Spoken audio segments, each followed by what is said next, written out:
এমন কিছু করবে না যাতে সারা জীবনের জন্য তোমার সঙ্গে আমার সম্পর্কটাকে ছিন্ন করে দিতে হয়। যা যা বলেছে ড্যাড তাই তাই যেন করা হয়। আমার যদি জেল কাস্টাডি হয় আগুন লেগে যাবে, কিন্তু আগুন লেগে যাবে। যদি তটিনীর বাচ্চার কোনো ক্ষতি হয় তাহলে তার দায় সারা জীবন তোমায় বইতে হবে। 3টে মানুষের লাশের দায়। মুখার্জি বাড়ির কোনো মেয়ে আমার বাড়িতে ঢুকবে না। বিয়ান মানি না, তুমি বাড়িতে ঢুকবে না। তুমি চৌকাঠ টপকাবে না। আমার বাড়ির ত্রিসীমানার মধ্যে তুমি আসবে না, বুঝতে পেরেছো? তোমরা একটু বসো, হ্যাঁ আমি চট করে কিছু একটা রান্না করে দিচ্ছি।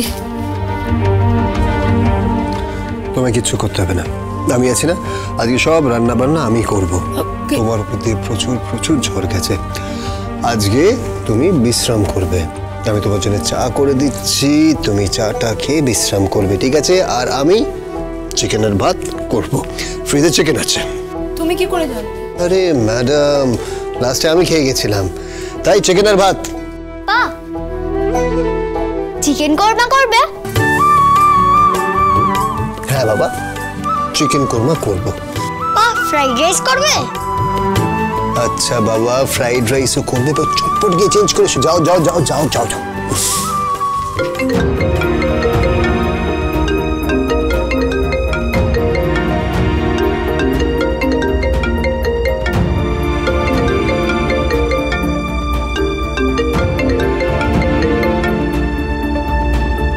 হ্যালো তটিনী। হ্যাঁ ড্যাডি বলো।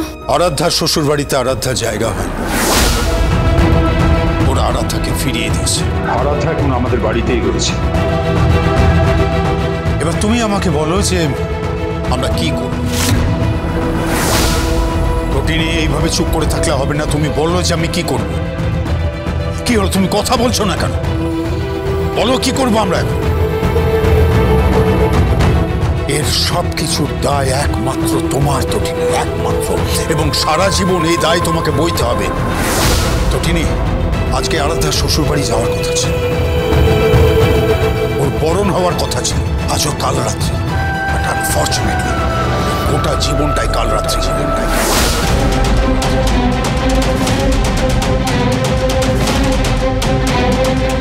এখন 14টা দিন ওর কাল রাত্রি চলবে, তাই না?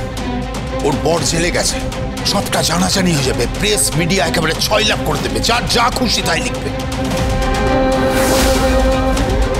কত বড় সর্বনাশ করলে তুমি জানো? বুঝতে পারছো তুমি? এই যে ড্যাডির উপর তুমি শোধ নিলে, তাই না? না ড্যাডি, তুমি ভুল ভাবছো। না না, একদম ভুল ভাবছি না, একদম ভুল ভাবছি না। তুমি প্রতিশোধ নিয়েছো। তোমার বরকে আমরা হেয় করেছি, ছোট করেছি বলে একেবারে মোক্ষম প্রতিশোধ নিলে ড্যাডির উপর, তাই না? না ড্যাডি, আমি কোনো প্রতিশোধ নিইনি, তুমি ভুল ভাবছো। প্রতিশোধ কিসের? হ্যাঁ তুমি আমাকে একটু বোঝার চেষ্টা করো। ও আমার ছেলেকে কিডন্যাপ করে। বারবার তো বলেছে যে ভুল করেছিল। এবার আমাকে বল যে জিতের মেয়েটার এখন কি হবে? ফোনটা আমাকে দাও। টটিনি, এটা কি করলি তুই? কেন করলি টটিনি? বল কেন করলি?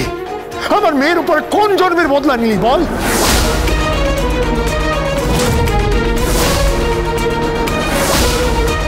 উত্তর দিচ্ছিস না, চুপ করে আছিস কেন টটিনি? বল, কথা বল। নিজে একটা অভাবে সংসারে আছে, দুবেলা দু মুঠো করে ভালো করে খেতে পাস না, তাই অন্যের সুখ তোর হজম হয়নি, সহ্য হয়নি, তাই তো? আমার মেয়ে সুখে থাকবে সেটা সহ্য করতে পারিসনি, তাই তো টটিনি? তাই তো?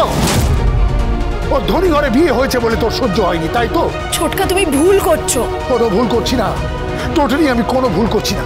চোখের সামনে আমি দেখতে পাচ্ছি আমার মেয়ে কোণের সাজে বাড়িতে বসে আছে।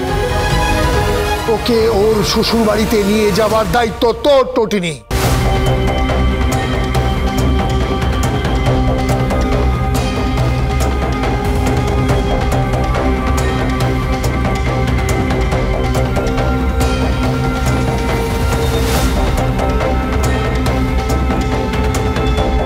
ঠিক আছে ছোটকা, আমি ওকে ওই বাড়ি নিয়ে যাব আমি।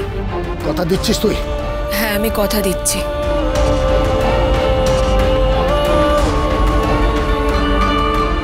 কোথায় নিয়ে যাবে তুমি? আরাধ্যাকে ওই বাড়ি দিয়ে আসতে হবে। তোমার কি মাথা খারাপ হয়ে গেছে? ওরা মানবে না। আমি ঠিক মানিয়ে ছাড়বো, আর যদি না মানে তাহলে আমি জোর করে ওই ঘরে ঢুকিয়ে দিয়ে আসবো। তুমি কর্ণ চ্যাটার্জিকে চেনো না। লোকটা একটা ক্রিমিনাল। লোকটার পরিবারের সম্বন্ধে তুমি কিচ্ছু জানো না। লোকটা কোথা থেকে উঠেছে তুমি ভাবতে পারবে না। কলেজ লাইফে কতবার জেল খেটেছে তুমি জানো না। পলিটিক্সটাকে ব্যবসার মাধ্যম বানিয়েছে। লোকটা কতটা ডেঞ্জারাস তুমি জানো। যাই হোক, তুমি পাশে থাকবে তো? কি হলো বলো না, তুমি আমার পাশে থাকবে তো? আমার বউ যখন বলেছে তখন আমি না থেকে পারি?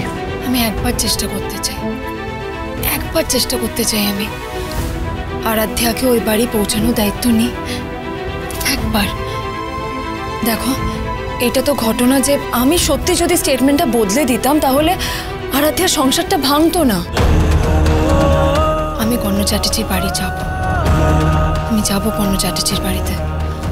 শুধু তুমি আমার পাশে থেকো, থাকবে না তুমি আমার পাশে?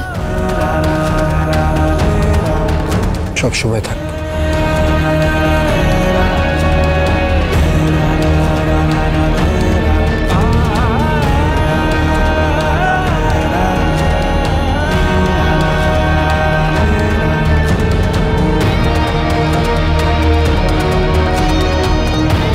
আমাকে একটু হাত করবে না? দুষ্টু মেয়ে এসো। আমাকেও একটু হাত করো।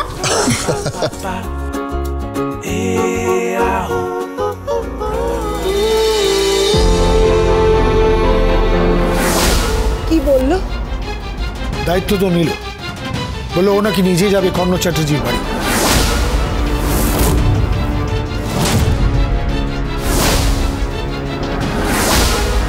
নাটক করছো, নাটক। তোমরা না ওকে কেউ ভালো করে চেনো। ও নাটক করছে। এই প্রত্যেকটা ঘটনা ও ইচ্ছাকৃত ঘটাচ্ছে।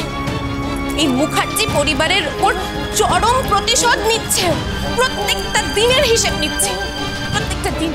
আগে আগে আমরা ওকে নেগলেক্ট করেছি, আমরা ওকে ইগনোর করেছি, ওর বরকে নিয়ে উপহাস করেছি। এখনো সেটারই বদলা নিচ্ছে আমাদের থেকে। আয়ুষী, প্লিজ এই ধরনের চিপ কথাবার্তা একদম বলো না, আর এইভাবে সবাইকে উত্তেজিতও করো না। সিচুয়েশনটাকে না প্রপারলি হ্যান্ডেল করতে শেখো।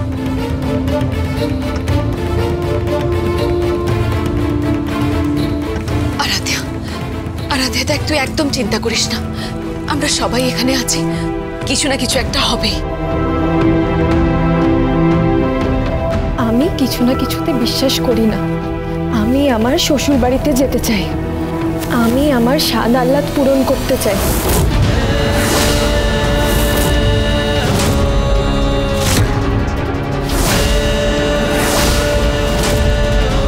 আমি আমার বরের সঙ্গে সংসার করতে চাই। আমি সন্তানের মা হতে চাই। আমি একটা হ্যাপি ফ্যামিলি চাই। হ্যাপি তুই কোত্থেকে হবি?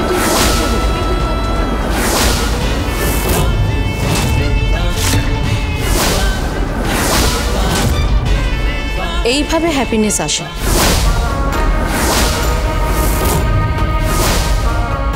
ভর্তি ভাই, হ্যাপিনেস এইভাবে আসে না।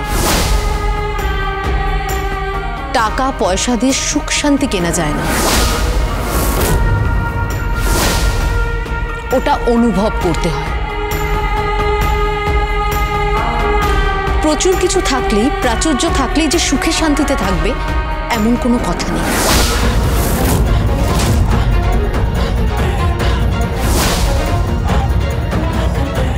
তাই না সত্যজিৎ মুখার্জি? নন্দিনী, তুমি কিন্তু আমাকে অসম্মান করছো।